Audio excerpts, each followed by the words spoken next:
I think we are live, and actually, we made it on time, 7:35 for once. Dilza wasn't over there rifling through clamshells until 7:45. No, Oh, actually, geez. it's my fault on not getting in the link. I will be honest, a couple times. So here we are, Randall. How are you, dude? What's the good word out there? Status Man, check on the Dizzle and his lumberjacking out yonder. it is friggin' hot out here, man. Like Yeah, a little toasty here barn today. burning Scott. What I mean, what are you talking for temps? It was 102 here today. Shut up. No, it wasn't. I don't know, like 85, 84, something like Man, that. it's been in the 90s like the last handful of days, and I'm pretty much over it.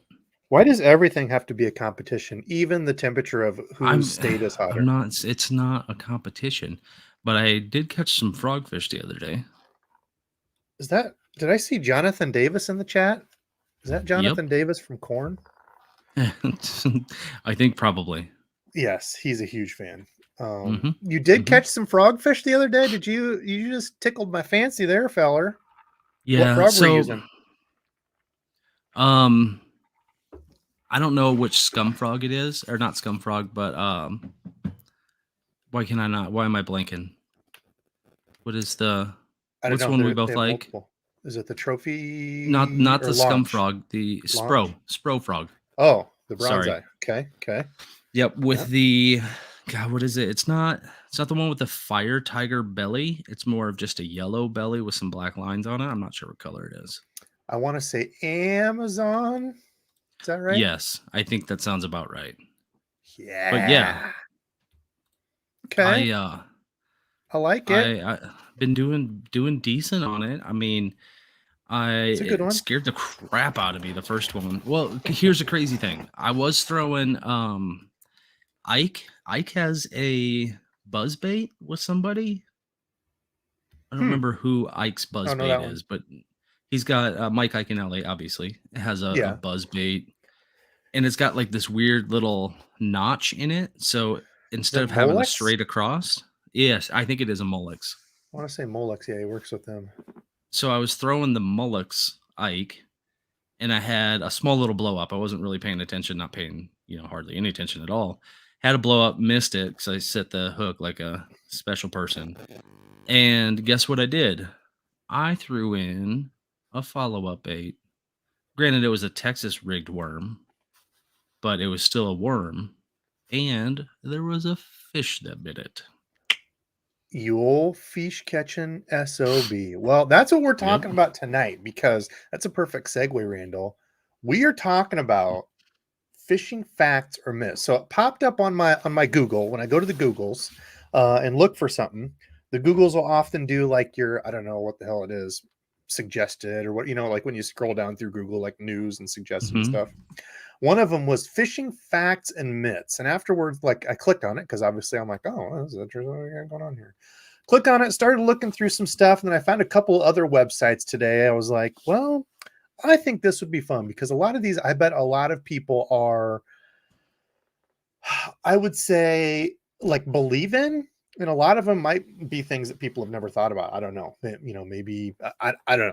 So I figured this would be a fun one. So we're gonna go through some fishing facts and myths. We're gonna give kind of our take on it. Is it true? Is it not? Do we not know? Are we undecided? Kind of like Mythbusters. What was it? Plausible, busted, or what was the other Real? thing? True? True, Confirmed. Confirmed? confirmed, plausible, or false, myth. So that's what we're getting into. Speaking of frog fishing today, I got out and got on some frog fish. Shout out to Brando for the invite. Went out on the boat, caught some daggum frog fish, and that was the first myth. I chuckled at Randy for saying that one. He's like, "Okay, first one. There's better ways to catch bass than on a frog." False. I was like, "Yes, I like the way you're thinking, Randall." So that's what we're going through tonight. Of course, I do want to shout out all the awesome folks, all my awesome members out there, just like Dustin, Jermaine, Nick. Appreciate you all going above and beyond to help support me. And if you're not a member, it doesn't matter. Just like Mr. Traxel, I think it's Traxel, right? William Traxel. Bassos Chap, all the good folks that support me. You don't have to be a member. I just appreciate the folks that show up every week, watch my videos. It means a lot to me. So there'll also be a giveaway. I don't know what kind of giveaway we'll do tonight. It might just be like a random video. Oh, actually, we have a Randizzle sponsored box here. Randy left a whole bunch of stuff at my house. We did a couple of them. I think I've got enough for another one. So we'll grab some random stuff, go through it, throw it in a bag, and we'll do a little giveaway. So first one, Randall, I want to know your take. Number one, it's best to get up early to catch bass. Quotes, the early bird always gets the worm. Are you always going to have the best fishing if you get up early? And chat, feel free to weigh in on this one as well. Oh, actually, you know what? Hold on. Chat, don't weigh in yet. Don't comment. Do a poll. Randall, I'm gonna do the poll thing. And I want to see, and we don't have to take it. You would. What? You would do the poll thing. Randy, this is PG-13. I think, could you say that PG-13? I don't know. Anyway, ooh, that gives us one F-bomb then. I'm going to pull up this deal here and do because I think this will be kind of fun. Engage your audience. I should have had this ready before. Okay. Morning. The early morning fishing is the best time to catch bass. Okay, here we go. Oh no! So, I don't want, how do I delete an option? Oh I my don't God, know. I'm new. Oh I my don't know gosh, what to my do with my things. fingers when I'm typing things. There we go. Ask your community. Sorry, I have to do two different tabs. It's kind of cumbersome to switch back and forth. Okay, so Randall, early morning is the best time to catch bass. Yes or no? I'm gonna say no, just because that golden hour right before sundown is amazing, and we personally, Debo, have had really good luck at times fishing the middle of the afternoon. So there's no real, I guess if you wanted to handcuff it and give it a best time, morning and evening, right around sunrise and sunset. So what's the best? So the question is, I'll frame it this way: morning Okay. fishing better than everything else, and you're only going to do that, or everything else. God, I think everything else. I'm going Okay. everything else. Okay. I don't know the time and stuff. I mean, we could read into this as much as we want, but Mhm. yeah, I mean, there's a number of things for me that come into play. Like, what's the time of year? Sometimes when it's cooler out, that bite, turns on when it starts to heat up through the day. Did it just rain the night before? There's 18 million Mhm. different variables. Was there a cold front the day before? A million different variables I feel like that could go into it. I will say my favorite time to fish is early morning. I love fishing at night, late evenings, I should say, not necessarily night. Mhm. But I always hate that, like, you only have, like, if I get out after work, it might be a fire bite, but it's gonna get dark, and then it's done. Yeah, It's that's the cut off, worst thing done. Gotta go home. about evening fishing. You have a limited time. It's like you Morning, said, yeah. it's going to get dark. That's why I like morning. Morning it's fun. I love getting up early. I don't know why, but I love the early morning drive. I don't know if it reminds me of, like, fishing with pops. And speaking of, happy Father's Day to all the fathers out there Heck yeah. present. If your father is in a different place, still love those fathers as well. Everybody have a happy Father's Day. And if you're not a father, that's okay too.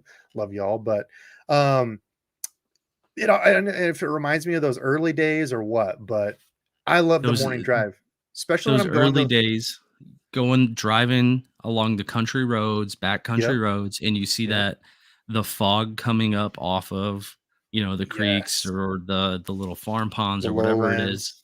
Yep. the lowlands just creeping up through, and every once in a while the road dips down, you drive through it. I'll agree, that's amazing. That's very, very enjoyable. Chat, okay, we had only 84 votes. Chat, what the heck are y'all doing? There must be a lot of people watching on the TV that can't vote. So 54%, we're ending it there, said no.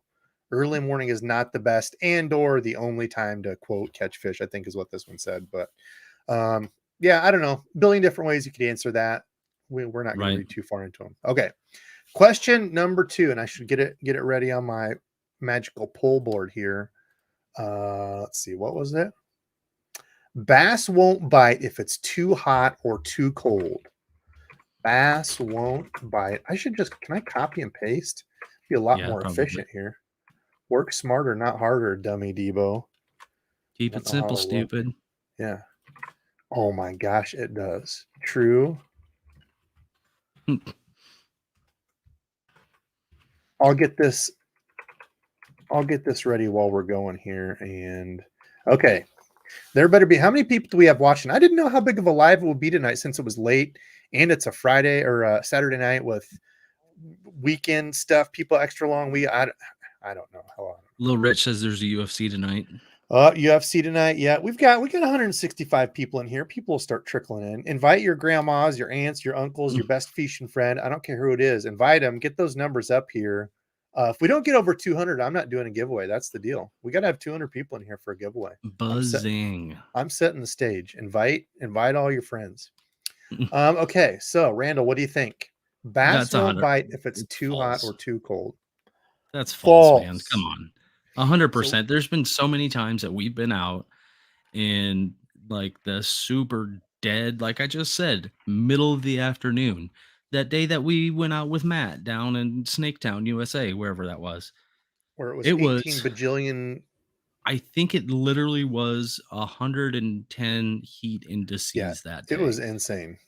And we were still catching fish. Not very many and not very good of sized fish, but still caught some. Yes, sir. Same goes for cold weather. Just slow it down. We go out when there's ice, when there's 2 foot of Mhm. ice on the water, sitting in a little shack and catch bass through it. So are they Yep. going to change? Absolutely. And I think that's one big thing that new anglers don't pay attention to enough is like time of year. I know I wouldn't like break it down as much for sure. Like when I was younger is, oh yeah, I'm hanging out, going out to the lake, throwing some of my favorite lures. And like, I didn't really understand that whole concept yet of, Mhm. spawn, post spawn, summer fishing. What are they going to do? Um, so I think learning those patterns, learning the temperatures and stuff can definitely change, um, your success rate. So That's yeah, it doesn't matter. 100% agree with that. Maybe if it gets too hot and there's like low oxygen where it's like messing the bass up, then that's a whole different thing. But in Well, general, I mean, the for bass like, are just gonna go to the thermal climb that works best for them. right, yeah, So, they're just gonna go out deeper if the lake yep. has it. It's like a pond that's Yeah. like 5 foot deep or something, then bad news. Mhm. Mhm. But Mhm. we're speaking in generalities. So Sort of. 80% said false. I agree, Fish and Friends, false. Heck yeah. Okay, what do we got next? What do y'all think of this? So I know this isn't as fun as fishing license trivia. Randy wanted to do that again beforehand, and I said, dude, maybe not again. Too soon, bro. Too soon. Just real quick, this is an oldie, but what are you doing here? That's I don't you can't tell, but those are bibs and there's snow in the background. So, just saying. Is that That's old bass. Dizzle? Oldie Yeah, that Dizzle? is. That is Let's with the old see. Wiley X's, I think. That was a long time ago. Ooh, dude, I love my Wiley X's. Oh, and I love when my screen Mhm. freezes too. Should I just go like this? This is great because it's like I'm pondering the question. Like, that's a great question, Randall. How should we weigh in there? All right, I'll be right back. All right. So yeah, let's see. I was gonna say what I saw. What 179 with 81 likes. Let's go ahead and get them numbers up. Those what did what's his name say in All right, that one movie, Randall. Wolf of Wall Street? Those are rookie numbers. People looked puzzled. Oh, Mr. Randall Williams Sully. Frozen Drake, Minute Power Hour. Love how the chat lights up. Also, somebody said last time, when I offered to get somebody in to do live, who was it? Gosh, who was it that jumped in with us last week? I'm completely brain farting. Uh, Oh, um, Mike. oh yeah. So somebody else said, "Oh, I'll jump in with you, but I'm just a guy who fishes." Whoever it was, he didn't message me. If you're on and want to hop in with us, I was gonna schedule you for this week. So if you want to hop in and hang with us, talk fishing, do those Ooh. things. Let me know. Okay, Yeah, next one, Randall. real Next real one. fast. Yeah, go Let's ahead. skip your next one and go to 750 Art. Is it Art Vanderlei? Art Vanderlei Silva. Yeah, I think Art Vanderlei Ooh, Silva that's actually one 750. of them. That's actually one of Oh, them. is it? Okay. Yep. Well, we can wait. We can come back to it. No. We'll do this one. So we'll grab Art's question here. And the question they had was like, I don't remember how they phrased it. But it was very similar, at least. Yeah. Yeah, so let me go back. I think it was on the other Okay. site. There was like two of them I was looking at here. Let's see.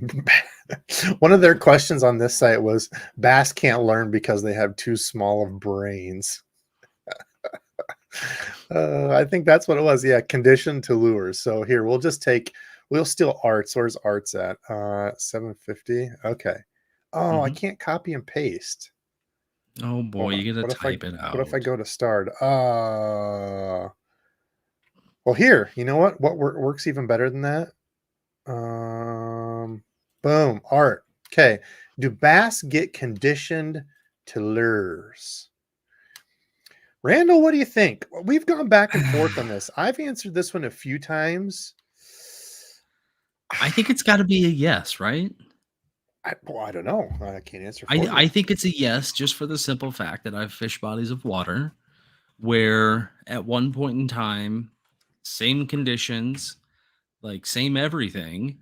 One year they'll just bite the heck out of XYZ lure, and then the next year they don't. Because it seems like that's the popular lure that year. Am I wrong? I don't know. Everything just popped up. Speaking of, look who's in here. Shan the man. He says yes. I was actually thinking of his. Oh, and also speaking of, whoops, and we skipped the man, the myth, the Brando. Thanks for the guided tour today, Brando. Even though you did almost throw me out of the boat 17 times. Yeah, it was nice of you. Justifiably so, I would have to Yeah, assume. yeah. Oh, well, you Mhm, both are mhm, bullies. mhm. No, So what sir, do you guys no. think?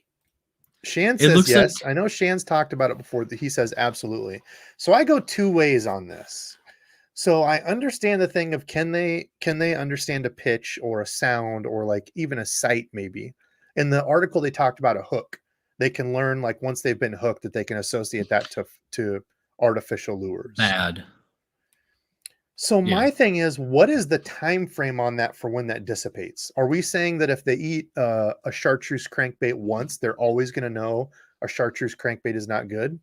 I feel like there has to be some sort of time frame that we put on this, and I don't know. So much of it we think of as like, oh well, they come out with a one knocker, a different pitch. Well, that's because they're used to Mhm. a KVD 1.5 rattle. Now that they have a one knocker, it's a completely different sound, and they'll eat it. I don't They're know. like, "Damn you, KVD." Yeah, I hate you, KVD, and your magical witchcraft. So I don't know. Color. I don't. What do you think, Shan? We should have another episode and have Shan weigh in on this. I know we talked about it last time, but I think there's something to it. The length of time in which, because I mean, how else would you explain the fact of you hook up with a fish, you heavily set the hook, but then they spit it, they're not going to come back and bite it. And JP's then got yeah, and that oh, I think yeah, perfect example there, Randy. Some lures much more easily quicker than others. So is it like if they feel something and it doesn't feel right, when they bite it, they don't come back. Whereas like I had some hit a frog today 3 or 4 times before I finally got it. Is it because they didn't see it? They didn't, you know. but you weren't putting hooks in it though either, were you? I would One have I to kind assume of did. not. Yeah, one I kind of Really? did. Huh. So I don't know. There's been a few people saying multiple things about the wacky stick bait. If yes, explain why the Senko is still the number one lure. Right. Like how many fish have you Yeah. caught that I don't know. Yeah, It, Bassless Chap, I think is right. Depends on how many bass they talk to. You know, who are the people and all the bass, are they getting the word spread around? I don't know. right. Like I don't Fish have a it's 30-second memory. Yeah, interesting. I've heard of that and longer. I don't know. It's too this one is plausible, Plausible. more Okay. I leaning agree. towards confirmed. Ooh, wow. Chat was really all over that one. Do basket conditioner lures 84%? Oh, it just dropped to 83. 83% said yes. Wow. Okay. Yeah, I So think it's up there, man. how much do you think that tackle companies prey on that then? Do you think that so my thing is I feel like everybody's always and I gotta get some W Dizzle 40 for this. You think Just Mendit use would some work REM as a oil or something. use Use some some REM Mendit on oil. it? Randy, I just That's need what I it to use. stop squeaking. Put Mendit on it. Hey Randy, I use I'm out of shaving cream. What can I use? Mendit. Mandate. That is accurate. I don't know where I was going. I was going to say something, and then I got on my tangent. I don't know. Hey, we Lure hit makers. 200. Hey, if we're still What at do they do? 200 here in a while, I don't know. I'll do it So different. are you We'll do it differently. saying do lure makers lean Oh yeah. towards remaking the same bait over and over again with a new fancy color this time around, or something along Mm, those lines? maybe, but I think you could market that with color, but I think a lot of companies market that with like new sound, new action, like the stupid sorry if you're a Yozuri knuckleball fan, but like the Yozuri knuckleball spinnerbait, like it's something the bass have never seen or heard. And it's like this thing's dumb as hell, and I don't care if they've never heard it or not, Yeah, I'm not fishing it. You know, caught there's one lures fish like on that one that they once. come out with. I think the one knocker is a pretty good yeah, I remember Shane. I do remember you talking about that. I would like to see like time frame. I don't know. I could nerd out all over this stuff all day, but Yeah, the time frame's the really big thing. Is it yeah, a day? Is it 2 days? Is it an hour? Is it 45 forever. minutes? I don't think it's forever. I don't think that they have the capacity to keep that in their brains. I don't think it's So evolved enough. bass I are don't know not though. like elephants because elephants never forget. Do you know that? Yep. Here's an interesting thing about elephants. There was elephants that were studied from a circus. I don't remember what the circus was, if it was like Barnum and Bailey or whatever the hell it was, but elephants studied from a circus that were chained up with like a little tiny child chain. And the thing was, talk about conditioning and not forgetting, when they were babies, they were chained up with really big chains. They're like a leg. Hmm. One leg was chained up with a really big chain. And as they continued to grow, the chain stayed big. But once they got to a certain point, they could just put like a little like dog leash chain around it and chain them up because they knew that if it was around their foot, they couldn't get out. They couldn't go anywhere. So that's So kind of like condition, not having a forgetting, you shock know. collar on a dog. Yeah. Yep. The ones that do the vibrate instead of, well, they do all of them, Yep. where that's an option. If it vibrates, the dog's like, "Oh, okay, I'm Yep. sorry. Yep. So there you I go. understand that." Fun. Not only fishing facts, but we also get into elephant facts on trivia nights. So stay tuned for more exhilarating facts like this. Uh, okay, next, what do we got? Hey, we gotta have fun, y'all. Fishing is fun, and I like getting into this stuff and make you think a little bit. We're gonna have iCast coming up. We're gonna have lures coming up. We'll have Randy. We should do like I don't know if we should do like some gear reviews or something. You'll have to let me know for some new live ideas. I'd like to mix it up. Like I Oh, said, make it more interactive. I was talking to Mike Vogel the other day. He thought we could get his like daily Dink video on, something like that. Just kind of fun stuff we can mix in it's funny that you bring that the up, the gambit. gear review, Debo, because what did I just text you the other day? Oh yeah, the Abu reel. Mhm. Yep, having a little The bit of Abu flex. reel. Which is Yeah. funny enough, I was using a couple of the new Abus today, and one of them I like a lot, a lot, a lot. Really? Yeah. Yep. So I'm limited to what I brought with me, but so I had that Abu in my trunk, and I'm like, well, I'll just get a rod and do something else. And um, so I ended up putting braid on it, and I'm using it as a frog rod. Not ideal, um, but that's when I started to notice it the most. Yeah. Oh yeah, for sure. That's what I said. Listen, we're not out here. We're not in Florida catching giant fish, but if you and I can Right. catch average fish and feel the flex in a graphite framed, reel, Hmm. and I'm not saying on everything. That's why I preface that with like, hey, you don't have to have the most expensive stuff, but there are things that can work better in certain situations. Hmm. And I still use graphite reels for like treble hooks, certain moving baits. But yeah, when you get in the really heavy stuff and when you're really slapping the hooks to them, you can feel it for sure. And Slap it I've a broke base. reels. I've broke reels like that where the side plates flex and your gears pop, pinion Hmm. pops. and then your gear. Yeah, it was crazy. Like the first time I noticed it, well, on the first frogfish that I caught this year, it almost like it did pinch just like the very, very tiniest little bit of skin. You know, that skin that doesn't hurt that if you get it cut or stick a hook through it or something like that. You notice it, but it doesn't hurt. It's like a little bit of skin just got stuck in there, and I was like, well, "What the heck is going on here?" But yeah, Yeah, I see lots of good, tons and tons of good questions out here. Steve Irwin would be proud. Pong, yes, he would be very proud of my elephant knowledge. Let's see what else we got. Okay, let's get into the next one. These are kind of fun. Let's see. Okay, here's a big one. So this one, and I learned that it wasn't really talking that Dad thought would scare the bass. He just didn't want to hear me back there yapping and talking the whole time. So he would tell me that is that what it always has been and always will be? it always Is has like been. they just Yeah. want you to shut up and they Yeah, want he some just wanted me to quiet shut time? up and enjoy fishing. Hey, and that's cool. I wish I could see these here.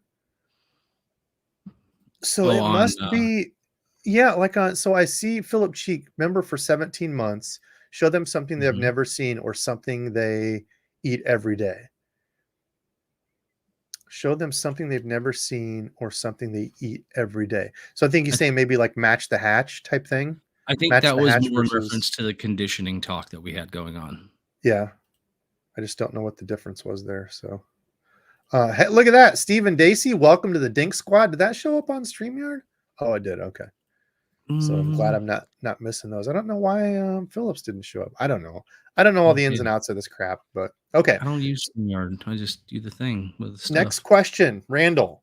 Making Sure. noise or splashing the water. So let's say banging the boat, talking in the boat, splashing the water is going to scare all the bass away. Yes or no?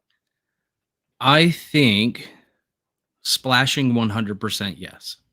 100% yes. So if you have a little bit of muck on your lure or something like that, and you know, slap it against the water, first of all, you're gonna break the bill off your crankbait. Don't do it.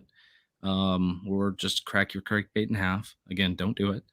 But I 100% think yes, that affects them. The talking, I mean, if you're in a Debo-esque aluminum kayak, then I think that noise transfer is going to go into the water, and stuff like that is going to affect them because of their lateral line. It would have to within a reasonable distance. Like if you're banging the bank from a boat, aluminum kayak, and you're making all sorts of noise, I think that could technically impact them one way or another. Maybe draw more attention to, or 100% just scare them away. Yeah, I'm thinking, so I'm going to agree with Shan on this one. There's a couple ways of thinking here for me. Does splashing scare them away? I'm going to say in certain situations like post spawn, like when they're really spooky and they're kind of cruising, you can throw a lure out and they don't want nothing to do with that lure. They will Mhm. scatter, even if you get it within 3 feet of them. There's other times, and I don't know if this necessarily matters in cleaner water versus muddier water. Um, Especially like pike. I think it depends on what mood that fish is in. Like I can throw a big, huge blooping cast. You and I'll joke. We're like, oh, subtle, right? It was real subtle, right? Of a Yeah. cast. And I've smashed fish doing that. I've heard that, well, I'm not going to say I've heard, I know from watching musky and pike, for example, being predators are attracted to that type of stuff, right? It sounds like something flailing in the water. Mhm. Why does a crawling bait, which sounds like continual splashing in the water, those baits that like, why does that attract them? So I think to a certain extent, when somebody said like, yeah, don't belly flop in, yeah, I think something that big.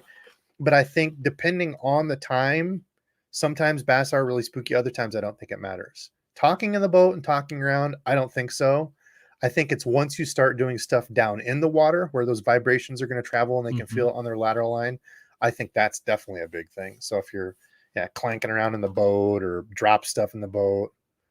So along the same lines, visually then also, like if you just That run was up another on a question. fish. Yep. Casting shadow lines, can fish, what they Mhm. say, can fish see you and be scared of you, something like that.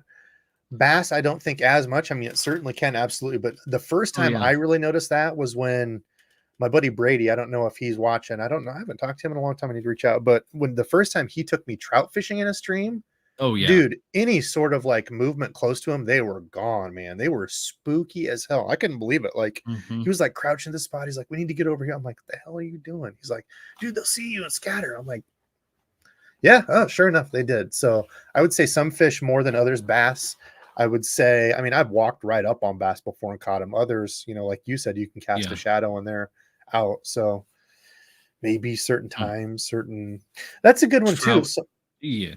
go ahead. Go ahead. I was just gonna say trout. That was one thing that my dad always taught me. It's like if you can see a trout, they can see you, and they're either going to take off or they're not going to bite, or there's something that it's not going to work out well for you. You know. Yeah, trout, if you can see them, they can see you. And what you don't know is they have 5 other trout also watching you from the hill. And then all of a Okay. sudden you get a little laser red Yeah. dot on your chest. You're like, Three oh, of I'm them, sorry. 3 little lasers. Yeah. Predator trout. So will motorboating in a motorboat scare bass away? Like that. Oh, a motor. I see what you mean. Uh, so that's one thing that I've got a couple people we've had this discussion about kayaks. Is the best thing about a kayak is you can slip in and out without, you know, the fish ever even knowing you're there, which, you know, obviously now there's kayaks with trolling motors and stuff. But yeah, I often wonder that how close you can get to a bass or how much that like vibration from even the trolling motor travels, you know, because like you'll see those guys, oh, you know, I want to stay way off this, you know, I don't want them to hear the um I don't want them to hear the trolling motor, but how far does that carry, you know? These are the things I think Mhm. about when I'm nerding out there fishing. Like, does it really matter? What, you know, what, I don't know. But yeah, I mean, I I've definitely think all fished a that can affect bunch it. So with old Johnny, and it was every single time you'd kill your engine and basically like coast to up to the spot or close to the spot, and then put the trolling motor down and fish there. mhm. Um, it's gotta. I don't know if it's again. I don't know if it's good, bad, or what, but I think it will affect them, especially like I said before, with their lateral lines and how they detect different things. It's got to have some kind of impact. So that's a good question too. Dusty said, if the fish are really pressured, don't they become accustomed to those sounds? So real quick, I will say 115 people voted, 72% said yes, making noise, splashing, etc. will scare the bass. That's a good question because you can get on those spots where, you know, you've got the speedboats and stuff zipping by, and there's people not too far from them catching them. So I don't know, man. Good questions. Good questions, folks. I like But that then, we're thinking. are those bass conditioned to not Yeah. see that as being a concern? I don't know. I don't know. Let's see. Rich in the house. How's the frog bite been for everyone? Rich, today was the first awesome frog bite I've been on. I saw you were smoking them on. I don't remember what it was. Was it a frog and something else? Jigs, skipping jigs. You had a killer day. You should have filmed that day, dude. Gramps. I walk Yeah. back in the room when hear Debo say motorboating. Hey, you never know what you'll find here, Gramps. And then you hear Gramps sprinting to his computer and turning the Ooh, volume off. what was that? Yeah. What's going? What's going on? I need my headphones. Let's see. Hmm? All fishing has been slow. Yeah, some people around here were saying that. Maybe I just got lucky today, but people saying no frogs. Frog been solid this spring. Man, I wish I could have got on more frog fish. Dude, this is the lessest. Good Lord, Debo, get your English. This is the least amount of fishing I've done for probably the last 4 years this year. It's been rough. Kids' activities and depressed because I don't have Randy to go fish with all the time. And he sends me messages about how much better fishing is in Nebraska than here. And he's going to move, but you know, that's cool. I still love you, bro. It's fine. See, Let's see. What else we got? Randy, are you ready for the next one? Oh, that was the next one. Bass won't bite if there's a lot of boat traffic. That was actually the next one. I have one. So what was this? The writer of this article, who wrote it? Oh, I don't know. It doesn't say. Captain Phil Kelly, whoever the hell that is, in Florida, gotcha. said, listen, it may bother you, but the bass don't care. I have one tournaments and witnessed others in numerous tournaments where the winning anglers fished directly adjacent to busy boat ramps and traffic. Sometimes boat wakes actually stir up the bait fish Oh yeah. and make bass bite better. That's an interesting take. Scaring them all around and making them run after them. Well, I mean, you hear people talking about fishing on rivers that have dams and stuff that open up. So they say right as the dams are opening up or right after they close them one way or another, um, where all that water starts moving from, the lower body to the excuse me, from the higher body to the lower body, it the generation, I think it's called, really turns fish on because it's all that extra movement and stuff. So I can see that happening. Okay, here's an interesting one. Whoops. Where'd my screen go? Help me, Tom Cruise. The biggest bass in the lake are in, and I'm going to say are always in the deeper water. Biggest bass in the lake are always in the deeper water, especially around here in the summer. So the lakes, that once you start out getting out past the ponds and small, lakes and stuff, you'll hear people talk about the biggest bass. If you want to catch the biggest bass, they're always going to be out in the deep water. I also want to question this with the bigger, deeper, clearer lakes versus lakes we have around here where 15 feet's the deepest, the deepest spot. Or what about Florida, Texas, some of those. I don't know. What do you think? Oh, no. Got the burps and knocking my microphone. I'm saying 100. I'm saying no. I 100% are going to go where they know to. They're going to go where they want to go. Fish aren't going to be like, I'm too big to go up to them shallow waters. In some instances, sure, if it's too shallow, they're not going to go there. But they're not going to be handcuffed to a certain area just because of their size. Bass need two things. Bass need food, and bass need to feel in a spot where they're comfortable and safe, right? Where they can get that food. Mm-hmm. If they've got a lake that has tons of bait that's always up shallow, bluegill and stuff, you'll find them there. Look at guys like Johnny Cox, like who are some Jason Christie, guys that make a living fishing shallow all the time. Mm-hmm. Is there certain times where the better bite's going to be out deep? Absolutely. It's going to depend on the lake. Are they out schooling, chasing fish? Are they, it's going to depend on the place, but are they always in the deepest spots? No.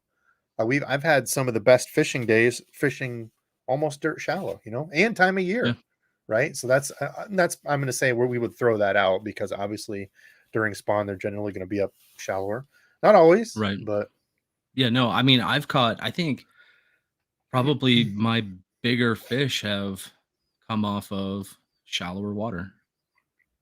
I would say almost 100%. Votes are still going. I think this is probably the biggest landslide yet. I'm going to end it there. 93 votes, 83% said no. Ooh. I think that's the biggest one yet. They prefer to ambush. They follow the food. There's always going to be the resident shallow fish. Never such thing as too shallow. That was something I learned on my local lake. So my local lake, before it got all piss hammered with putting in bridges and crap for kayaks and stupid walkways and whatever crap they're doing. Listen, I don't want your stupid community stuff. Leave my fishing hole alone. Anyway, I'm just kidding. It's nice that they do that for people. I was here first. Parks and recreation people. Yeah. I was fishing this place for the last 8 years. Leave me alone. And that was the first time because you hear people say that, my dad and I, we've caught fish shallow and stuff through the years, but this was the first time where I was watching fish move literally in like 10 inches of water through this. Like there's a spot where it goes under the bridge. Under this bridge, there's a big like backwash. I don't know if it's like to help flooding or what the hell it's for, but it's like I would equate it to like a canal. Go in there, you can get like way back. It like leads to another like whole kind of part of the lake. But dude, I mean, it was fish like this. You could almost see their fins. They were going back there and spawning, and you find these big beds and stuff. It's crazy, man. It was the first time that I saw that and was like flabbergasted and caught fish in it. There'd be spots where it would get a little bit deeper and stuff, but they were traveling through these little spots like this, to get back there. And it blew my mind. Like, why would they make, I don't know, is it for safety? I don't know, maybe Shan's in here. Shan, why would they do that and put themselves at that much risk to go spawn in somewhere like that? Do they think it's safer for the babies? I don't know. Seems like a big risk to me, but what the hell do I know? I'm not a fish. So Yeah, I would Oh, Andrew, 100%. perfect. Caught a 4.5 pounder in a foot and Mhm. a half of water, maybe 2 feet. Yeah, exactly. So I like that one. I think we all pretty much agreed on that one, except Yeah. for the 17% of you that were wrong. That's fine if you want to be wrong, but no, I'm kidding. And again, that's the cool thing about fishing. 2 plus 2 doesn't always equal 4 in fishing. That's what makes Mhm. it fun. Oh, here's a big one. This is the one that I'm gonna say this if we don't have like diehard bass people in here, or maybe even just like um fair weather bass catchers in here. This is the one that I think is probably gonna piss people off. We need one of those, we need a keyboard or piano. Dun, dun, dun. Dun dun dun. So the reason I say this one is because I don't get many negative comments, but there was a stretch there where there was a couple people. I don't know if they teamed up and it was like a tag team match on Debo. On I don't know how many videos, but it was like bass are the easiest fish to catch. You're an idiot if you think it's hard to catch bass. Bass can be caught anywhere. You can throw a cracker on a saltine hook and catch bass. And I'm like, I don't even know what these guys are saying. Anyway, bass are the easiest fish to catch. What was the question? I forgot what I even put up for the question. Okay, bass are difficult to catch. Yes or no? Now, I probably should have phrased that differently because these guys were saying bass are the absolute easiest fish to catch, right? No, no way in hell. So, Like, I, literally bluegill, panfish, like, I think those are so much easier to catch. Like, there takes very I mean, A, they're usually in groups or they're in bigger groups. They're easier to come across, they're easier to find. You don't have to have in some instances, like a pinpoint casting ability to get right in that cover that you need to for a bass. so was Where this you on bass your fishing alternate accounts? Because your alternate what is it? Not bipolar. What do they call that when you have like Dr. Jekyll and Mr. Hyde? What the hell do they call that? a Is that I don't bipolar? know. Maybe that is bipolar. Anyway, No. you sound like those guys talking about bluegill. So you can just go out and throw a plain hook and catch bluegill, is what I hear you saying, Randy. Manners, I think that manners, there's probably a better chance that you could catch a anything on a bare hook. A bluegill would be man. probably the best thing. Like anything, I don't know, man. I just think it's so much easier with Oh, split everything else personality. taken That's what I into was thinking of. consideration. Yeah, Oh yeah, Carol got it. Um, everything else into consideration. so what are we at for? Okay, this is kind of neat, kind of an interesting one. This is the closest one we've had, I think. 40. Oh, it just changed. 89 votes. How many people we got watching? 223 people. Listen, I know y'all aren't watching on your smart TVs. Poke the button. All you got to do is pick one. I want to know where we end up on this one. This one's been the closest, 44 to 56%. Okay, so the deal is, are bass the hardest sport fish to catch? No, I don't. I don't No, think so. There's obviously some that are. You look at a muskie musky. for look at a muskie for example. Are bass the easiest to catch? Can anybody go out and do it without any sort of training? Yeah, certain things. You could throw a minnow and bobber, and there's been days where I've been struggling to catch, and there was a little girl. I vaguely remember it, or not vaguely, vividly remember it. She was Um, ridiculing you and like holding her fish up, like basically, so I was struggling to catch fish. I think I was frog fishing, and I got a couple blow ups, so I was burning that candle till it extinguished. But throwing the frog, pissed off because I couldn't catch a frogfish. She's got worms and a bobber and catches like a 3.5 pounder. And her dad's like, "Oh, heck yeah. Idiot fish bit of these things are dumb as hell, blah, blah." Throws it in the cooler. I'm like, I wanted to catch that on my frog. So oh are they the man. hardest to catch? No, but I will say that can you just go out anytime and catch a fish, a bass? No. Like there's times where it's going to be a grind. And I think that's what I don't know. People have that false sense, I think, if they don't fish a lot, that you can just go out and catch a bass anytime. I have to 100% disagree with skinny boy fishing over there. Pike are not the hardest to catch. Um, He just 819 fat boy fishing. oh, I think that was Pike are the sarcasm. hardest to catch. I really hope so. He didn't use sarcastic font, so I bet that was sarcasm. He lives up north. He gets them all the time, I'm sure. Yeah, it depends on the waters. Like once you start going up to Minnesota, Wisconsin, they have pike right. everywhere. Oh, Bayou Burner, like tarpon. tarpon I've heard are very, very difficult to catch, but that's a like more of like getting hook penetration in them and stuff like that, where you can't just because they're of how they're built. They're built different, I've heard. They're built different. They got shoulders. Yeah, I don't know. So that's where I'm ending on that one. It's not like anybody can just go out any time of day and catch bass. Like there's going to be days that you grind. There's going to be days you skunk. There's certainly going to be times where it's a lot easier. But is that where it ended? Yeah, Yep. 55-45. That was the closest one. That was a fun one. Okay, That was y'all a like good that one. one. Yep. Let's see. The other questions are kind of dumb. They were very specific to Florida and stuff. Certain How lakes much have been does a fished fishing license out. cost? How much does a Florida fishing license cost? Mm. And all of a sudden my subscribers dropped by 1,000. Thanks, Sorry. Diesel.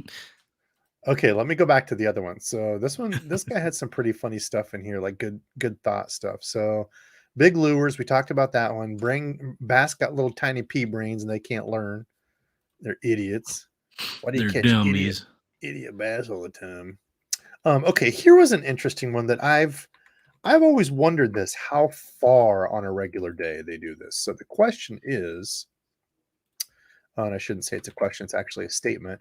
Bass move around a lake randomly, big bass, and it says, and I'm not even gonna, I'm gonna cut that out. I'm gonna say bass.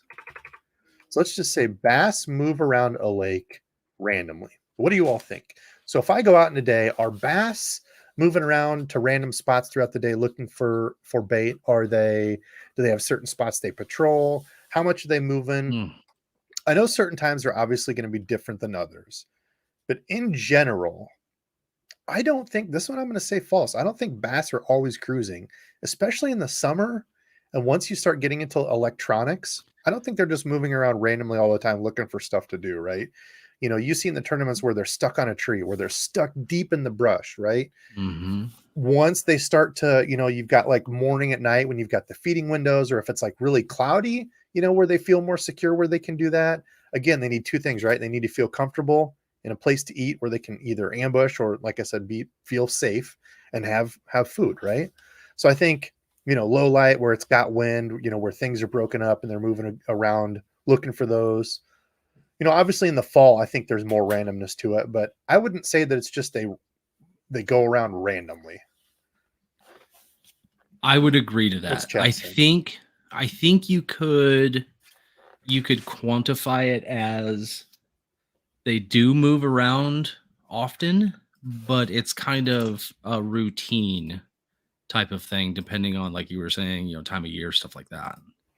That's an interesting. So not about actually played into what the original question was. Said some move, some don't. I think the alphas are free roaming. So if you're the big dog in the lake, do you think they Oh move more yeah. without more of a care? That's actually, I never really thought of it that way. Yeah, if you're a 1 pound bass, you're probably going to be a lot more shy than a big 10 pounder. That's the Or do big you dog, think right? it is the exact opposite, where the big dog is like, I'm the biggest one around. I've claimed the Mm. good spot. I know that this spot has always been awesome for eating. I'm just gonna stay here and I'm gonna eat. And the little guy's got to just like, I need some running around going crazy. See, the Bassmeister also has a really good point. So when I talk about this, yeah, I'm really talking about largies. I'm not like a smallmouth aficionado.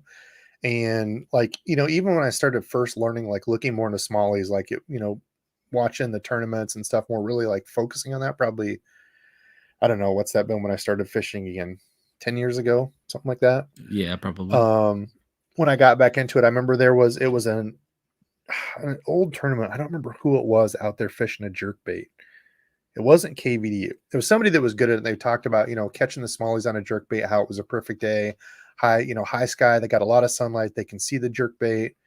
I'm like, that's interesting where they talk about, complete sunny skies, a little bit of ripple, killing them on the jerk bait out there where it's like you go out largemouth bass fishing. It's like, oh, great. Bluebird skies, a little bit of wind, I like that. But it's like, even still, it's like, oh, today's going to be probably a grind, right? Post frontal. Right. So yeah, learning the difference between largie and smallie, that's something I definitely need to get a lot better at because I'm very largemouth focused. People talk about moving from ambush spots, following the food, spots that they know produce. That's another good one. Mm-hmm. They move, but it's not random. Hammer said that was a good one.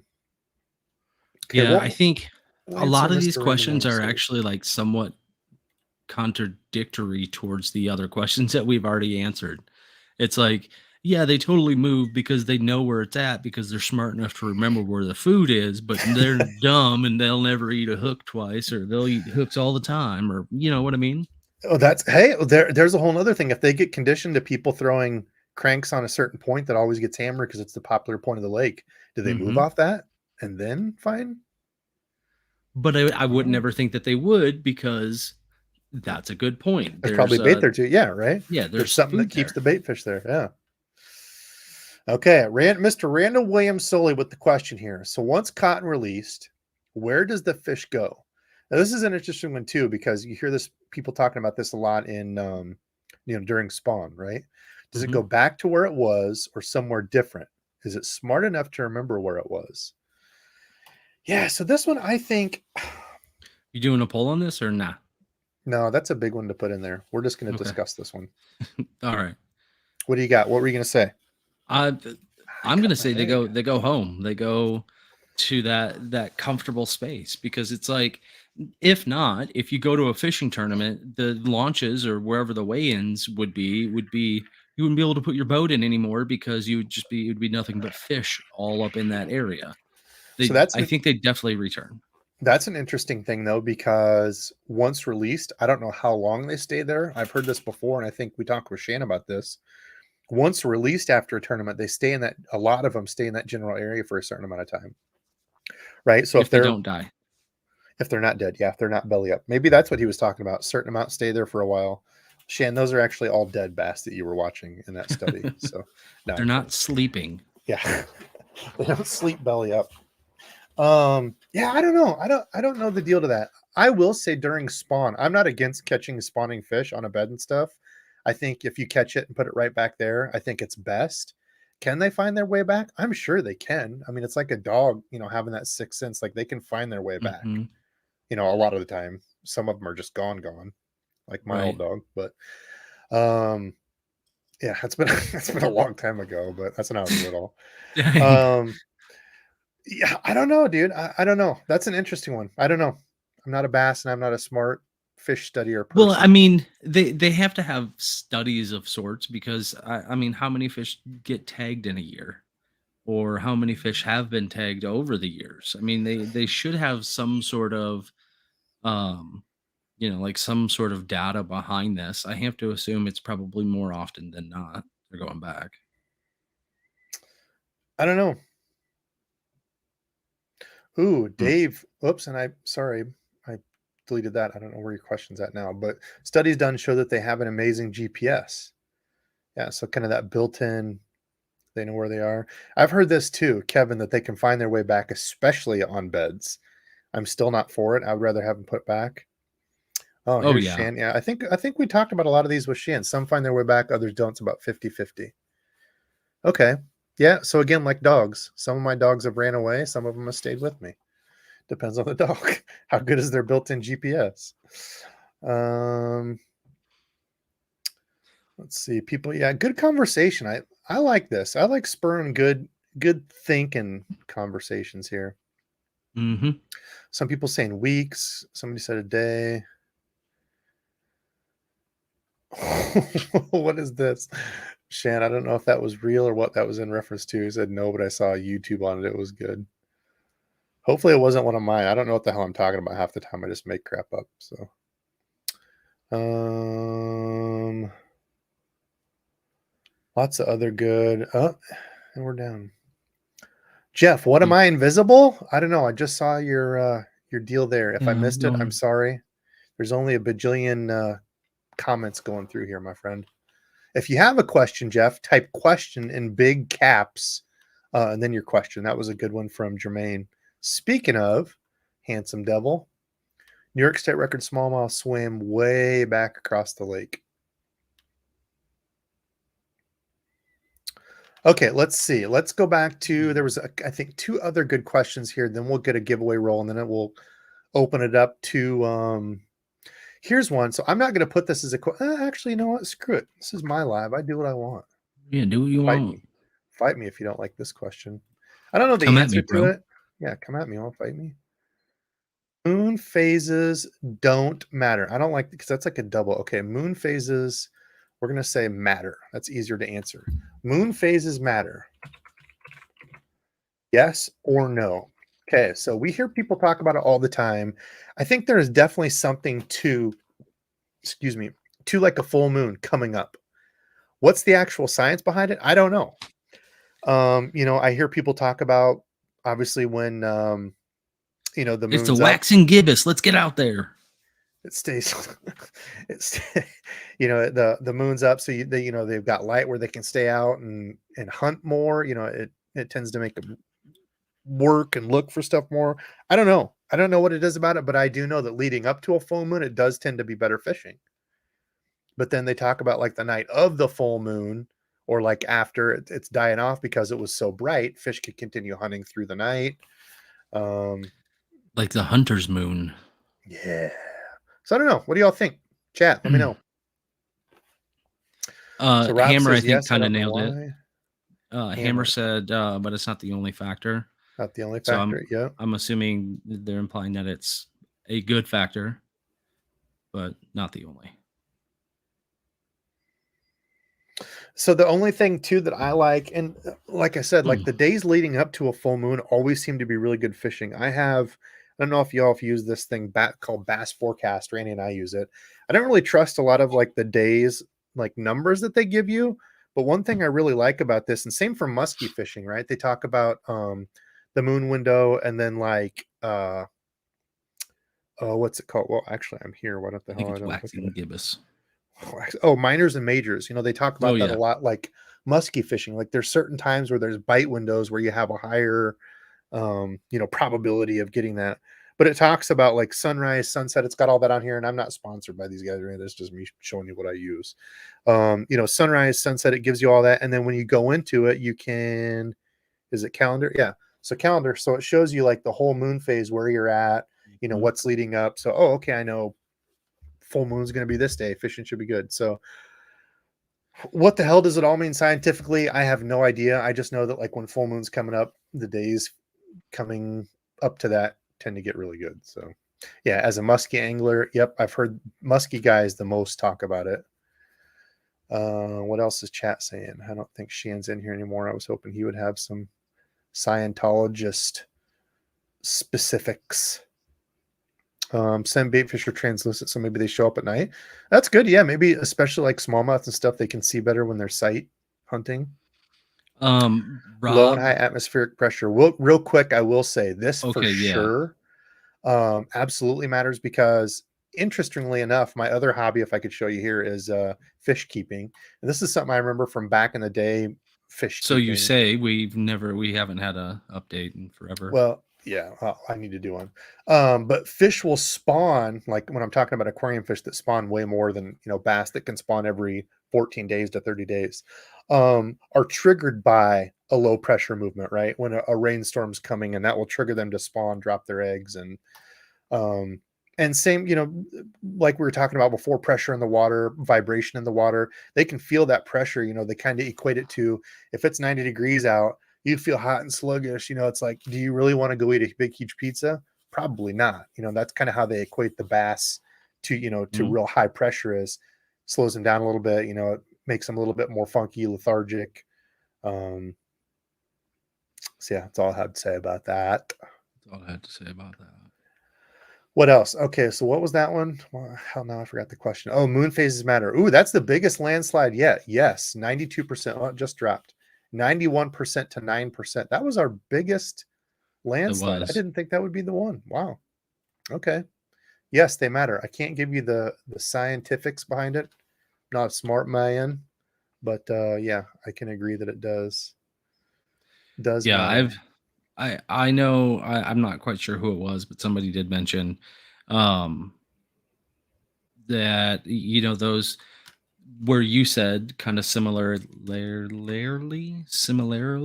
that those apps are good for some things, but we've done our own personal studies because I have a different one than what you do, and half the time somebody says, or one app says it'll be amazing, the other app says it's going to be horrible, and one's right half the time, and the other's right the other half. So I wouldn't bank. I wouldn't put the all the money in the bank on it. I have no idea Well, what the I'm other trying to thing say. too with that is oftentimes we're bank fishing. Like maybe it was just a different type of bite that we didn't get on. There could have been other people that day that smoked it on, a jerk bait out in Hmm. 15 foot, something like that. So, It's always that other body of water that they're biting on. yep, always the other place, man. Always the other Hmm. place. Always the other guy in the boat that's catching them. Should have gone to XYZ. Okay, here we go. So this one's already popping off 50 votes, 44 votes. Jesus. Fishing A lot. lure scent matters. Yes or no? People are going to get mad on this one. I guarantee it. Okay, I'm going to start pinging. So after this one, we're going to do giveaway. I'm going to start pinging questions. So like Paul right now, I'm going to ping this one. We're not going to answer it real quick. So I'm going to hide it. But if you have a question or one you want us to cover, type question in all caps and then type your question. I'll try to go through and ping these here real quick. But fishing scent, Randall, what do you got? Does it matter? What do you think? So it's hard for me to answer this one because I don't think I've ever used just a scent before. Anything that I've ever used is a scent and like dye or like color changing something, Well, hold on. Beep, beep, beep. Back that truck up there, you handsome devil. I'm talking about lures that are already impregnated in Lure. scent too. So let's say like a naked plastic, Yes. like I pour my own versus Berkeley Power Bait. Yes. I So you think they do. say yes, hands down for sure.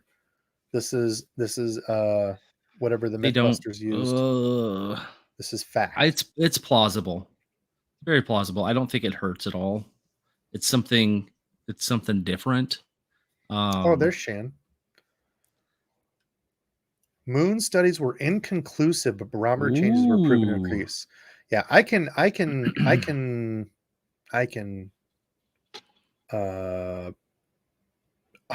get behind barometer changes. Yeah, pressure. Moon, depending on species you catch. Oh, okay. So yeah, maybe some are a lot more turned on or off or impacted by that.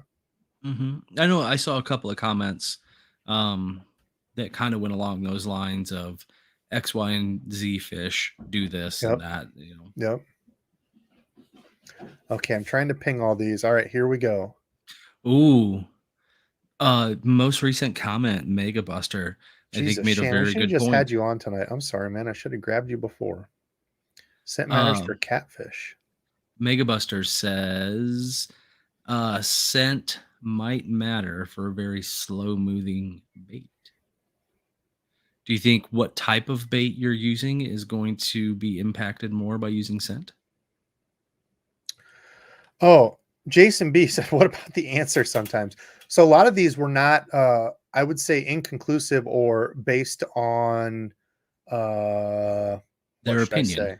Yes, they were opinion based questions. And it was just like talk through the article because, like we're seeing in here, not everybody, like a lot of these don't have unless there's studies and stuff. But this article didn't have Mhm. studies and stuff to back it up. So I apologize. Folks, if you were looking for answers, this is really just to kind of draw a conversation. I am not the be all end all when it comes to this stuff. So, yeah. So here's an interesting one. Yeah. So like short fat dude said, I smoke when I fish, so I tend to use scent. So how much does soap, smoke, cologne, sunscreen, all this other stuff that we talk Bug about? How much does spray. that impact? Yeah, bug spray on you. Um, how much does that impact it? I don't know. I think for bass specifically, aren't bass more of a sight and like feel with their lateral lines? Isn't that how they hunt? Like They have all of them. primarily? They can smell. My thing is, so my deal is a kind of inconclusive, probable, plausible.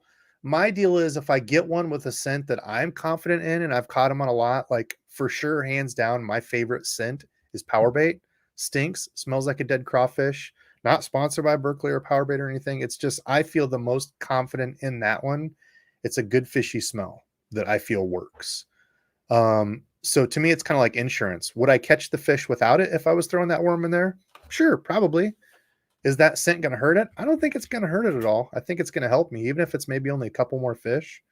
But yeah, once you start getting into the crazy stuff like anise, like the licorice type smelling ones, or Ugh. garlic, or how much does that help? I have no clue. Popcorn shrimp. Yeah, so gross. Okay, so let's get a giveaway going here. I hope y'all like this one. I thought this was a fun one. Let's see. Did we have a thing going? Oh, fishing lure scent matters. In polls, 62% said yes, 38% said no.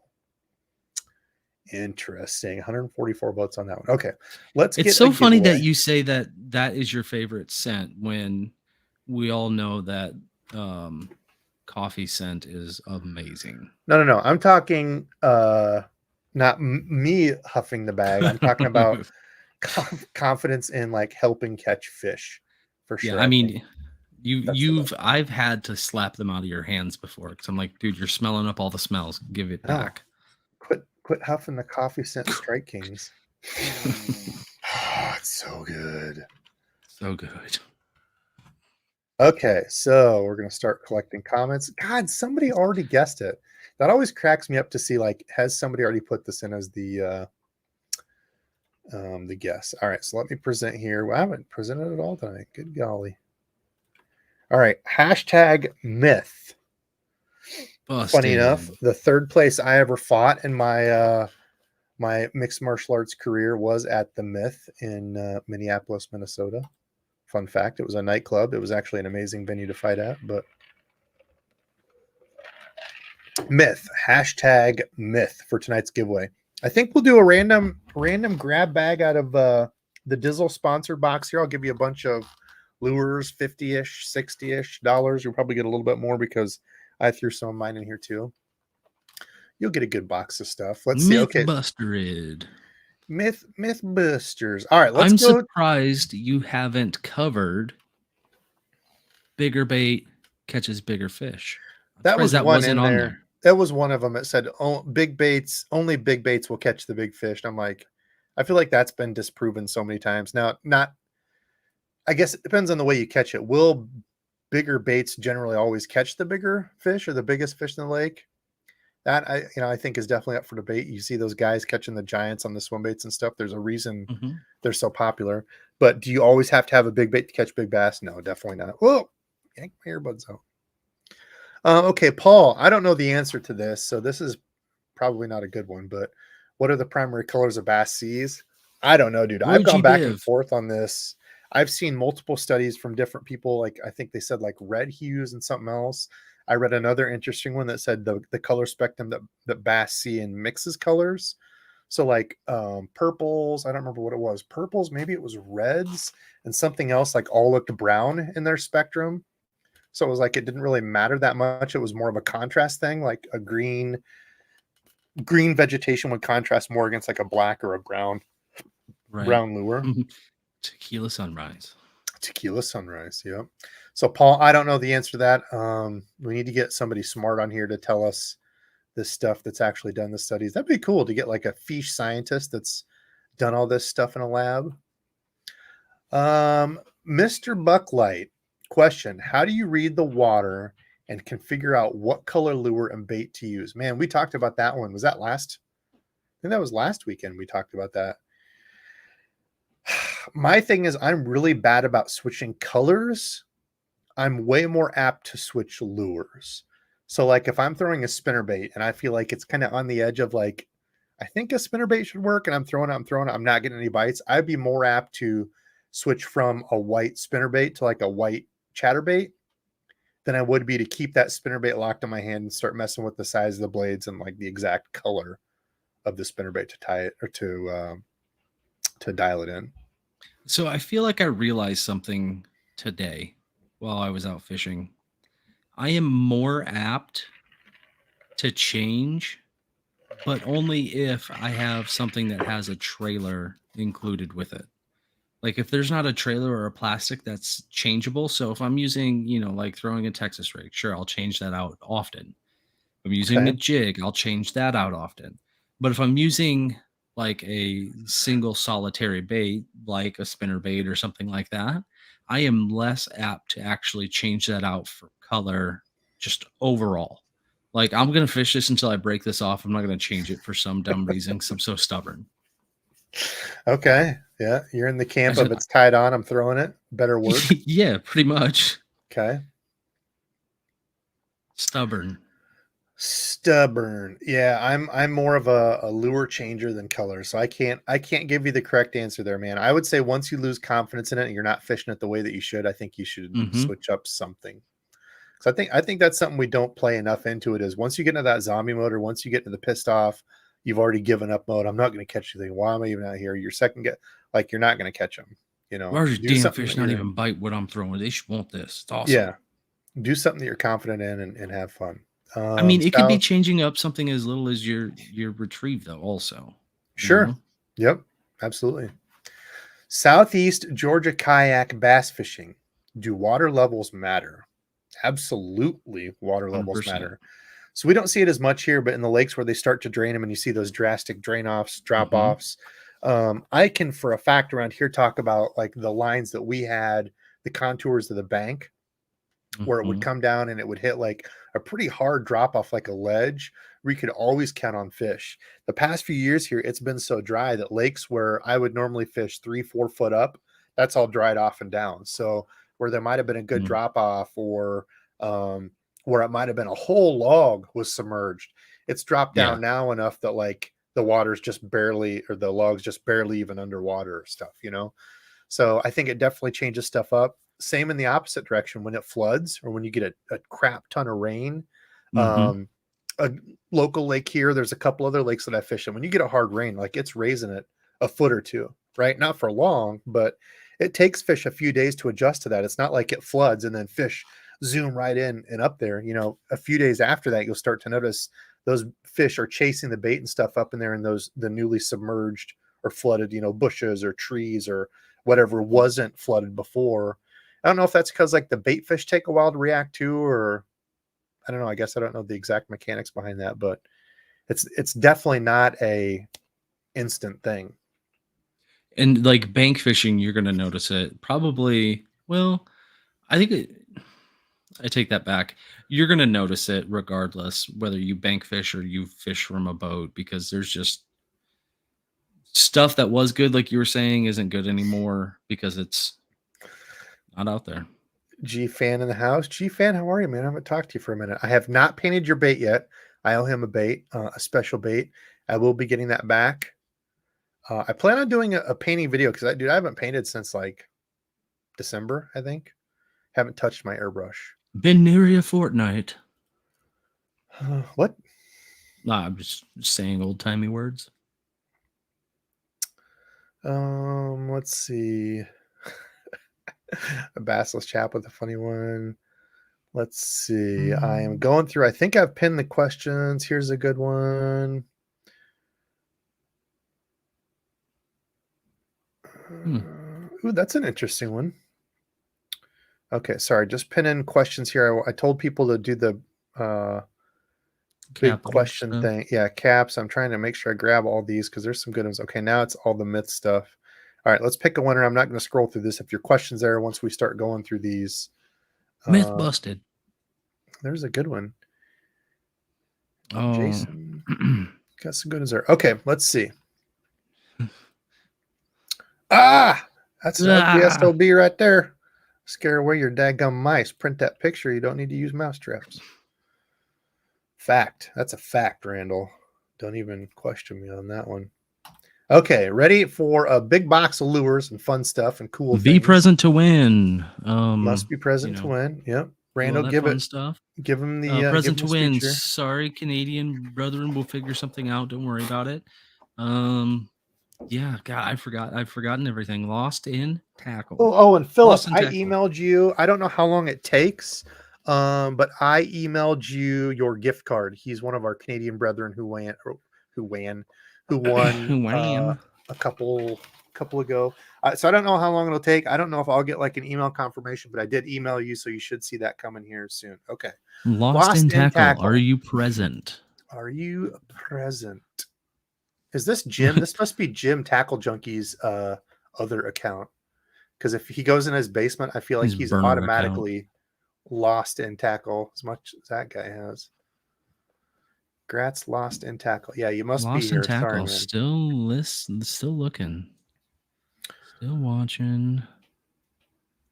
I did see a question a while back, myth or not, that was lost in tackle. Yes, here 850 I was don't see it, but I trust you. yep, 850 lost in tackle. You're gonna go ahead and email Debo your stuff with a screenshot of you, your avatar, whatever you want to call it thing, and then we'll go from there. The myth was, I think it was Randy Soley or I don't remember who it was. You can have enough tackle, or you can never have too much tackle. I don't remember quite how they worded it, but I Gators, saw it as a myth. we don't need that kind of talking here. Gators, I like you. You're a nice guy. You start talking like that, we're gonna have some problems. You understand me?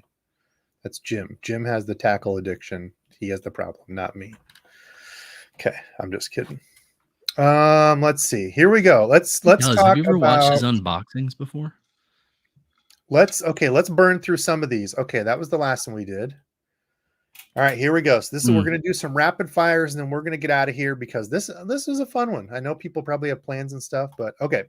Wait a few seconds before reeling top water. So he's talking about you cast it out, let the ripples dissipate, which is what I think every forefather before us always told us. You cast your pop water out there, wait for all them rings to disappear, and then you can start working. I think I've even read that on the back of frog packaging as well. I'm gonna say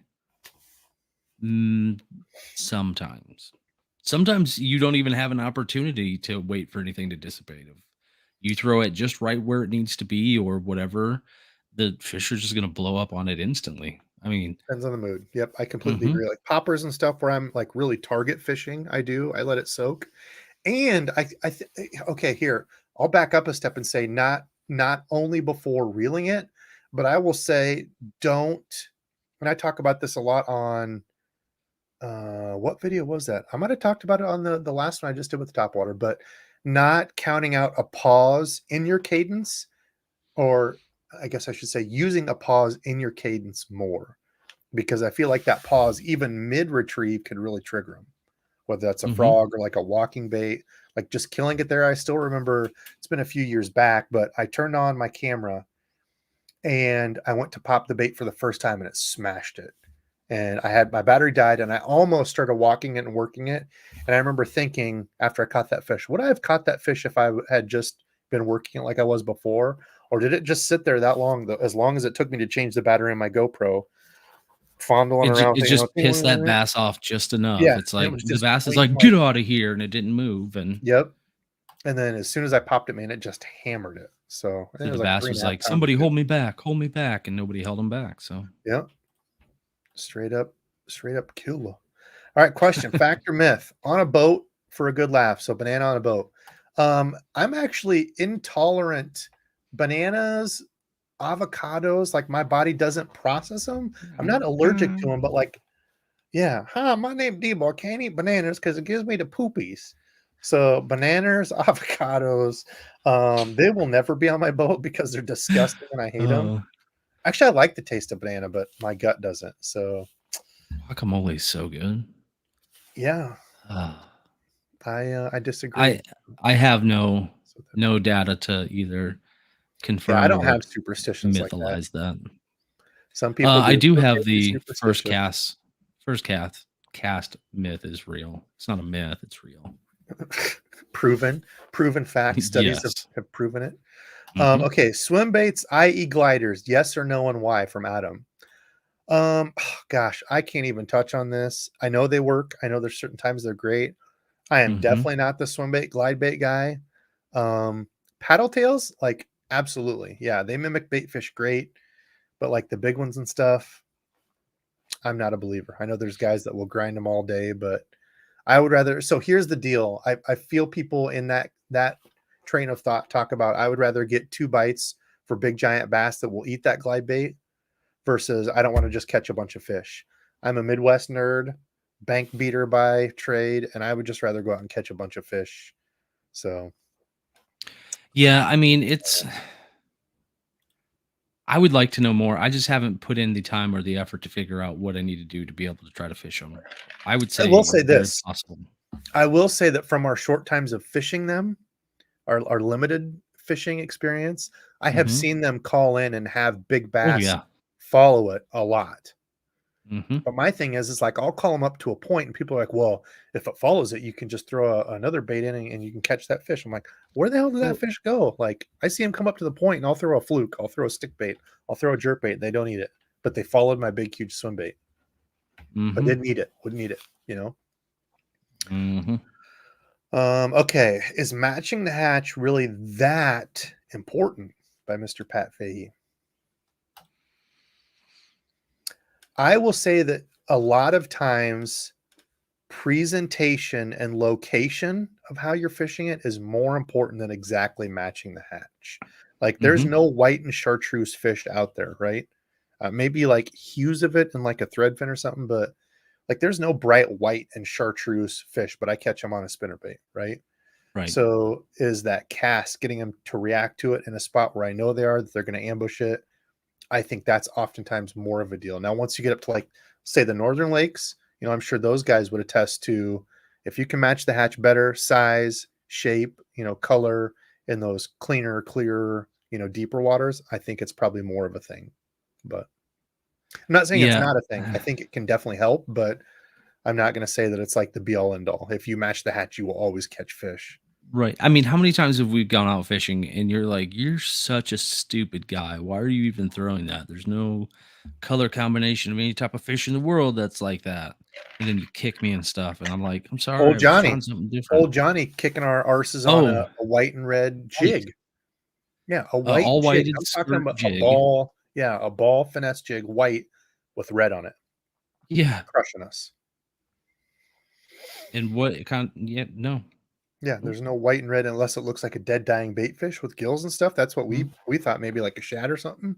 I don't Right. know. He kicked our butts with it. There's no, I guess Yeah. craws are a lighter color when they molt. So that, I guess that's a possibility too. Maybe it looked like a molted craw, in that light color body when they're Who really knows, soft and man? stuff.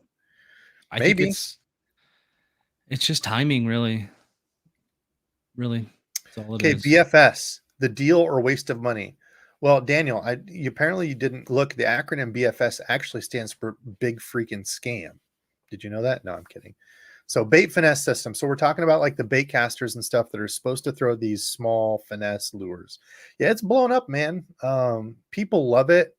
My deal on it is 2 plus 2 in fishing doesn't always equal 4, right? I say that a ton. And like there's 17,000 different ways to fish. You could fish with cheap gear, you can fish with expensive gear, you could fish with light tackle, you can fish with heavy tackle, you can fish with BFS. I'm on the side of I would rather just have an ultralight spinning rig. Mhm. I don't know. I haven't caught on to the BFS thing. I've got one setup I tried. Is it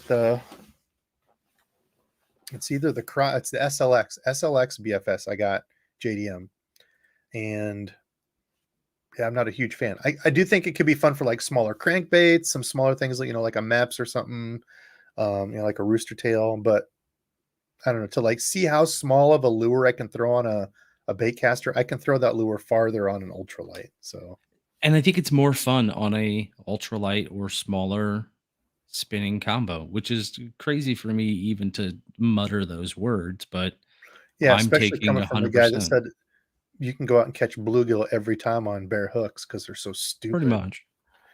On lettuce and nanners. Nanners. Oh, nanners on a hook. Hopefully they're not intolerant and get fish poop on you. Anyway, question. Why is salt added to soft plastics, adding density or adding scent and taste? Snap time. Yes, you are correct. So some companies, they say use it as a filler. I don't know how big that like is, because if you've got the plastic, I don't know how much adding salt would displace that to like save on product, to save on, the plastic, which is a lot, plastic salt, which is a lot more expensive. I've definitely seen it as a thing for regulating the density of it, right? Making it sink or float depending on how much you add to it. But maybe they use it as a filler just to, to save on price or something. But yeah, the big thing is it will hurt durability. People crack on Yamamoto for, these Sinkos suck. They last one fish. They fall great. They have a great fall rate, and that's because there's so much Mhm. salt. But once you add all that salt, it does make the bait frail. So Yep. we've said that before. I don't know, what was the other one that we said that came out and everybody's like, oh, everybody picks on Yamamoto, but not this one. What was that? They said, oh, the durability sucks, but gosh, I feel like there was a big kind of like fight of those two, and people like, well, people rip on that one, but they don't rip on, Yamamoto. It's no different. I don't remember what that was. It's sticking in my head as I don't remember, but I'm not 100%. No. Jesus. I'm not on chat, so maybe chat will start Okay. saying The Googies. Everyone says Googies. Gookin. oh, that's what it was. Yes. It's almost like I planned it. Yes, that's exactly what it was. Yeah, people. I knew that's what you were going for, so I didn't Oh say my anything. gosh, no, I didn't. Oh, dude, Oh. that's I couldn't have planned that any better. Damn it, it was Googie. Yeah, people were ripping on Googies like, oh, this bait last one, but yeah, Yamamoto, same thing. So I don't know. Right. Again, there's our weekly Googie question. I neither love nor hate them. Just another brand. So We almost I think, went an entire live without bringing it up. dang, I will say I think they do get a lot of undue hate just because of where it came from and kind of how it started. I think there was a lot of jealousy, but yeah, some of their stuff's Mentality and stupid. just Some of it's cool. yeah. I mean, I don't know. Okay, Jason in the Wood question: what are some must-have bass fishing apps that people use? Jason, the only one I used, I show you. What is it called? Bass Forecast, I think. That's the only one I use, Bass Forecast, because it's got everything all in one I spot. I think it's like I don't remember what it is yearly. It's what not does much. yours say right now? It says Bass Forecast. No, when you open it up, what does it say for It says the welcome to forecast? Bass Forecast. Your bass trip Is it starts here. good? Today's So a when you 9 actually out of 10. okay, well, I mean, mine kind of says I have one. I don't even know if it's on the App Store anymore or not. Well, it's fishing and hunting forecast, I think. What it's called. Fishing and hunting. Hunt me. Hunt me. Okay, geez, sorry. It's fishing and hunting Lunar Time Pro. Rolls right off Yep. the tongue. Mm-hmm. I know, like I don't use any of the other ones. There's like what Fish Finder or whatever, where like people post their Yep. pictures and show where you caught it, and there's a few of those. I don't know. I don't use those. Chat. I haven't checked chat in a minute. I'm 180 comments behind. Good lord. Yeah, you are. Google Maps, yes. So Google Maps, yep. not a fishing app. Yeah, that's awesome to find stuff. Or yeah, Google Earth, either one. Make sure it's public. Don't do any of that private land shit. I'm sorry Yes. I cuss, but that pisses me off. Like, especially the older I get, dude, I would Those be damn so kids pissed on off. my lawn again. Get off Yeah, like my if that was lawn. my place and like I was trying to upkeep and people were trespassing Gut on it, and like, hooking oh, your I'd be pissed. tanks and killing them, and you're finding them laying all over the bank. Dang, Shan, big time. John B follows me but never Hey, talks. dude, aren't you followed by Yeah. somebody affiliated one point in time? Not anymore. No, I'm not with any of them. No, weren't you followed by somebody though? No. Navionics is good. Deep Dive I've never heard of. Oh, Mm-mm. Fishbrain, that's the one I was trying to think of. Fish Yeah. brain, yeah. Yeah, people post like their pictures and stuff. Mm-hmm. Get off my lawn. Dude, I am totally get off my lawn, old guy. I'm pretty like if you've ever watched Gran Torino, I am Clint Eastwood in Gran Torino. I hate everything. Get off my lawn. I don't want You want to? anybody around me. You put an asterisk behind this statement. Well, yeah, asterisk, yes, asterisk behind that. But like grumpy old guy that nobody likes, everybody's afraid of. I Have you feel ever like have you ever yelled at a kid to get off your lawn? I have not yelled at a kid to get off my lawn, but I have told people to pick up their dog poop on my lawn when they were walking by and let their dog poop in it. Oh yeah. And I have a I've dog. Like it done doesn't bother me, but it's just the fact of I'm just gonna let my dog crap and keep on walking. Like yeah, I don't care if your dog poops and you pick it up. Hey, that's just being I a got bad dogs. person overall. I Like I was trying to grow I go went ahead. to a public park to fish, or a public, I don't know what you call it. It's got like walking trails and crap around it. Old boy gets out, literally a giant sign when he come through that says all dogs must be on leash. Dog's not on a leash, takes a crap. He watches it crap right next to the sidewalk. He's like, come on, come on.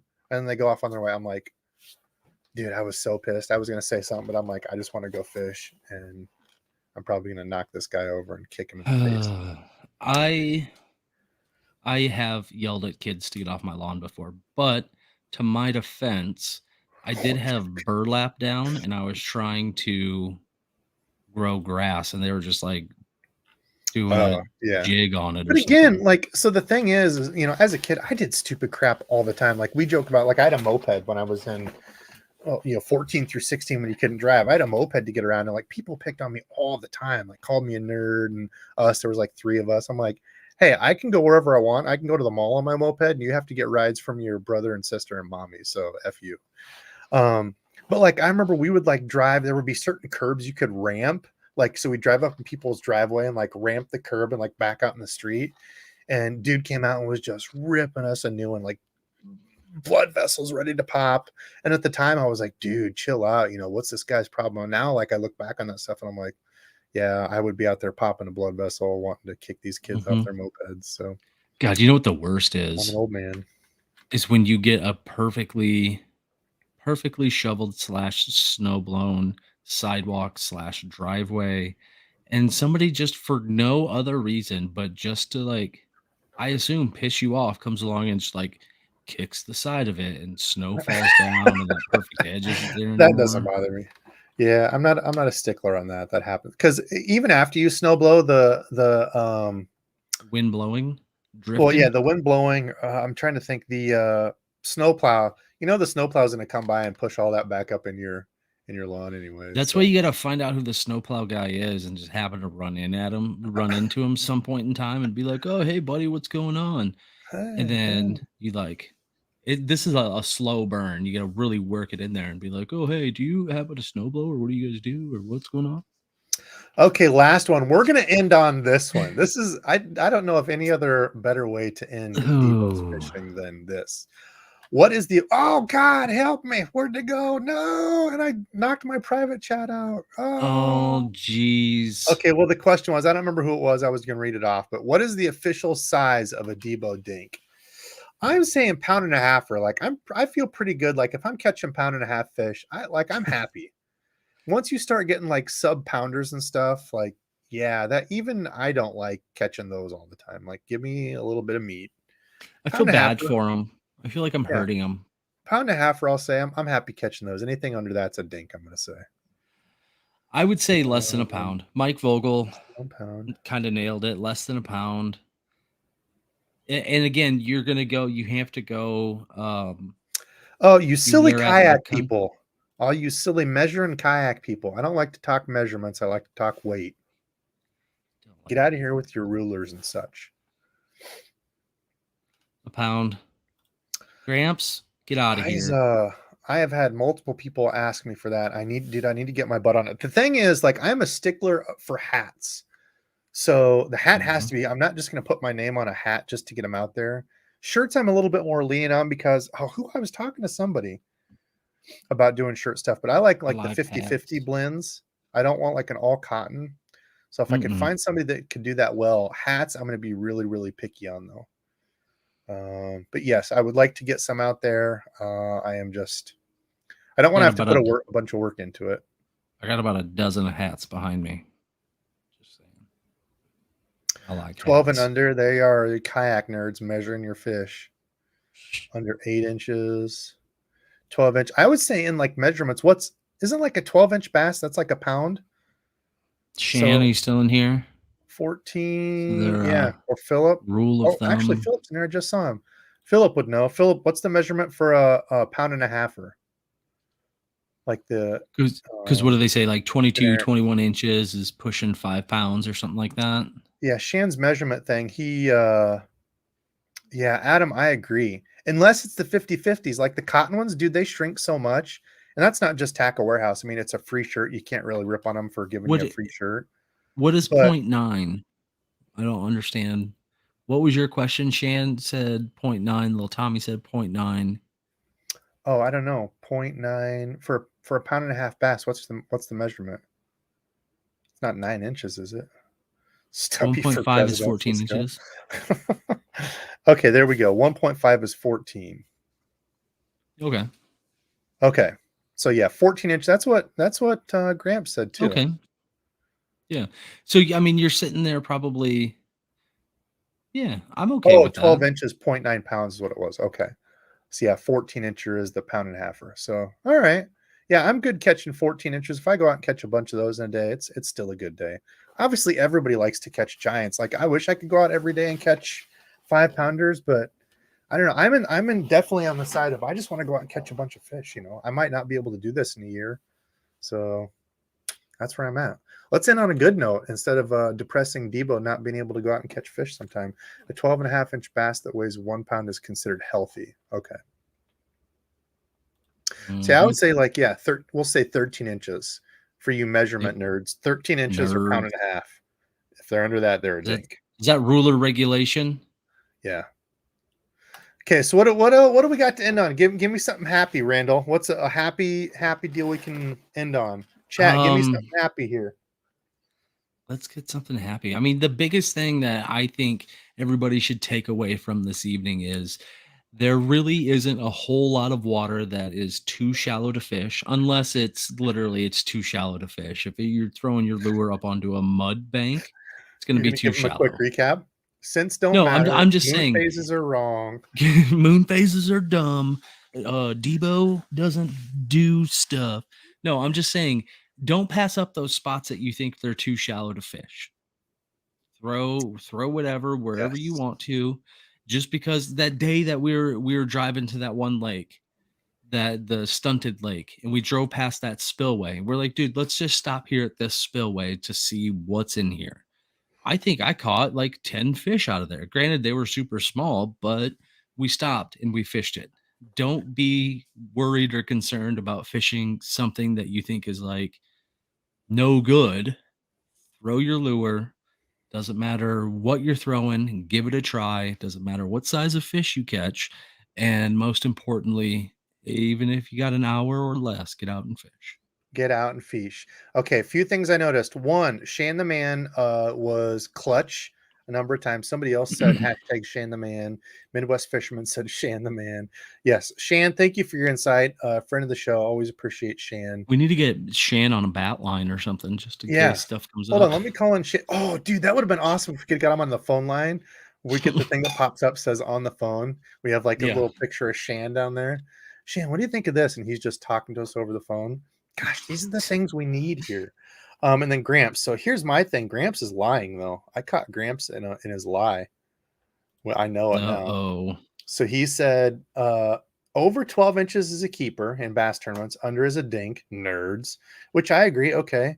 Then he goes on to regional. say that's why bass boats have to carry rulers.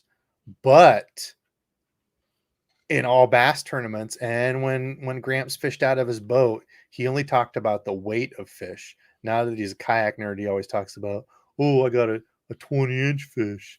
Talks about measuring it. I just want to start a fight with Gramps so we can have him on a live. I need an excuse to get him on so we can settle this.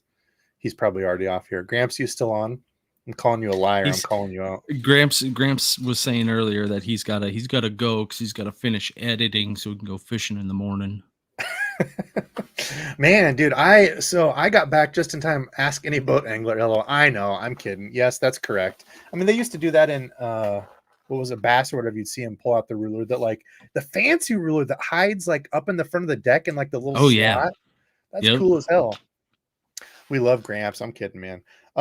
But dude, I am beat to hell. I helped Dad cut down a big, huge limb, like out of his back tree, and luckily we got it all cut down. And I had to climb up and use like a pole saw thing to get it like multiple pieces cut out. But we finally got Sounds it cut like down an average Tuesday. Killing anyone. Oh yeah, when you're a lumberjack, my sissy arms and stuff aren't used to it anymore. Did you bust out the axe or no? No, not clear up on a ladder. I did learn that I'm out of shape and I couldn't do like more than 50 reps before I'd have to rest with this stupid saw clear up in the air. And I'm like, oh, you were talking a manual pole saw. Yeah, no, yeah, I'm talking like about one of those long or pole gas things. pole saws. Oh no, yeah, Yeah, do that. we're That's simple way folk. better. And then I was mulching. I'm just like, dude, I'm tired as hell. Like we had this cart thing I was pulling around.